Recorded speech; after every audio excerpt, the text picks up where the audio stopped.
All right, hey guys. So I know you've spent some time sanding your cars down and coloring them, and you're probably finishing up coloring them today.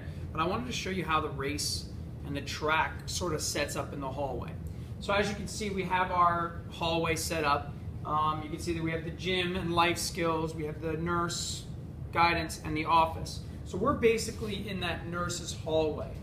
And when we kind of race down this hallway, we have to keep it sort of contained to just our classes. So there's a couple areas that you're not allowed to pass. So I call them invisible lines that you can't cross. So one of them is going to be right here. You're not allowed in this area or down the hallways in any way.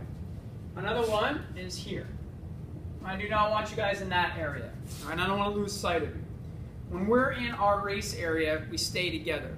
And the crazy thing is that a lot of the kids all want to see the races. In other classes, they're going to try to go to the bathroom because they know we're racing. You guys have the opportunity to watch the races go. And so we want to use that opportunity for the best that we can and make sure that we're staying in the hallway. So you can't go past that. Now, the actual track itself gets set up starting with two what are called a starting deck and a finishing deck. And it's pretty easy. One of them will start down here, and they've got little tiny screws on them that will hook up the fishing line, and the fishing line will go all the way down the hallway. So you'll have one here and you'll have one all the way down there, and it's basically going to stretch out as far as it can. On this edge of the hallway, there's a little outlet there that we have things that are going to get plugged into. And we'll see all of this. So there's going to be a lot of commotion going on down this end of the hallway. Then we're going to put a start mat down, and once that mat is down, then we can run our fishing line all the way across. Now these two wires, they are invisible. Once they go down, you will not be able to see them. And we have to keep people from crossing over them, because if someone crosses over them and they get caught on the fishing line, they're going to snap the fishing line. And if the lines snap, the races are over for everyone, because it takes a long time to set them up and calibrate them so they're perfectly even. So please understand that it's very important that we do not snap those lines.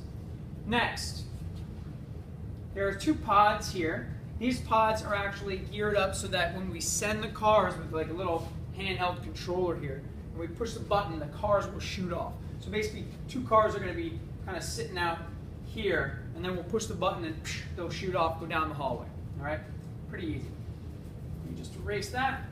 After that, we're going to put what's called a Christmas tree. And if you guys remember the video that I showed you guys in the beginning of the year, there's like a Christmas tree stand where it has like lights that go down it. You know, it starts with red, and then it goes red, yellow, yellow, green, and then the cars shoot off. They call that a Christmas tree. And that has a wire that connects to that handheld device. And then there's a finishing line, and that has a wire that connects to that device. So that everything's sort of wired up. And there's a reason. When the cars shoot down and they pass that finishing line, there's like a little laser there. And so it'll tell us who won and who lost by like 1,000th of a second on a little display screen on the Christmas tree. So after they pass through, they'll hit a pad.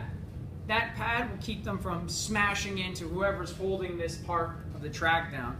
And I mean, it'll be really cool to see these cars just explode. All the kids will be like, yeah, except for the two kids that built the cars will be a little upset, and then the person who's getting hit with shards of wood and wheels is going to be pretty upset. So we have to be a little aware that that pad is pretty important. So this is the basic setup of the track, and there's a couple areas where I need some kids to volunteer. Obviously not now because I can't see your hands or hear you call out. I'll do it. I need a couple kids to volunteer to stand in certain locations within the hallway.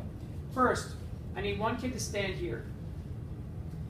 And it's for the reason that there's a bunch of kids that are going to be coming down this hallway to either go to the nurse or to guidance or just to watch the races. This is our bouncer, so to speak. You're going to move kids down the other end of the hallway. So they're going to go down here, and they're going to come around the gym this way. If they're going to nurse and guidance, that's the way they're going to go. Unless they are absolutely injured. Because there's some kids who just want to go to the nurse to get out of classes. I get that. But then there's other kids who are truly injured. So those kids, if you know that they're injured or they're walking with a parent or they're walking with a teacher, you have to let them go down this hallway. But escort them down the hallway. And what I mean by escort is this person will get to the inside and it'll push anybody that's coming down the hallway to the outside and walk them all the way down. If you don't do that, they will cross over the lines, they'll rip up the lines, races will be done for us all, and it won't be a fun day. So we have to make sure that we kind of escort them down the hallway. Now that person is pretty important in making sure that the traffic is moving.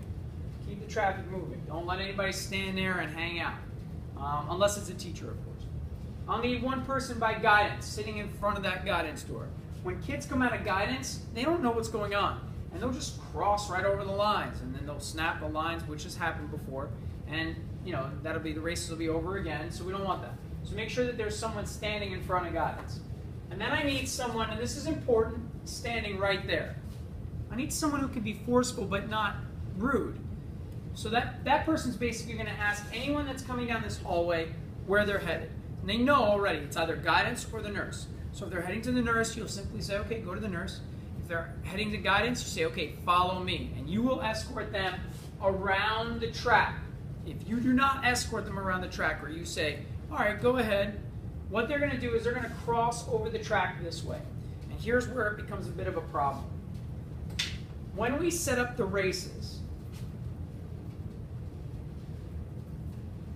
there will be a car here and a car here. And it'll shoot off. They'll hit the pad. And after they hit the pad, we just kind of sit them down here and wait.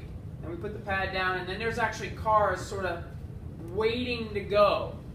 And so like after this race goes, and these two cars will go, and then the next two, and the next two, so on and so forth. So when the cars are done, you might have 3 races sitting there completed already, waiting to be taken on. Now this happened a few years ago. I had a student walking down the hallway. This person right here was like, hey, where are you going? The student didn't, they were like, the guidance, they were going to guidance.